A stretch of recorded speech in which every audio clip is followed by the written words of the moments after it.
জানো, তোমাকে ভালোবাসি এই কথাটা তোমাকে বোঝাতে না পারার কষ্ট আসলে ভয়ঙ্কর। মনে হয় বুকের ভিতর আটকে আছে হাজারো অনুভূতি, কিন্তু মুখে এসে থেমে যায়।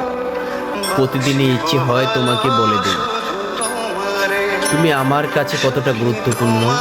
তোমাকে ছাড়া আমার পৃথিবীটা ফাঁকা। কিন্তু জানো, হয়তো বললেই সব কিছু বদলে যাবে, হয়তো তুমি দূরে সরে যাবে, তাই চুপ করে থাকি। এই চুপ থাকাটাই সবচেয়ে বড় যন্ত্রণা। তোমার সামনে হাসলেও ভেতরে যেন একটা ঝড় বইতে থাকে। তুমি কখনো বুঝবে না, তোমার একটুখানি হাসি আমার দিনের সব ক্লান্তি মুছে দেয়। তোমার একটুখানি অবহেলা আমার পুরো পৃথিবী অন্ধকার করে দেয়। ভালোবাসাটা বোঝাতে না পারার কারণে আমি প্রতিদিন নিজেকে হারিয়ে ফেলেছি, অথচ তোমার সামনে আমি ঠিক স্বাভাবিক অভিনয় করছি। যদি কখনো বুঝতে পারো, আমি শুধু চাইবো তুমি জানো আমি নীরবে, গভীরভাবে, নিঃশব্দভাবে তোমাকে ভালোবেসেছি।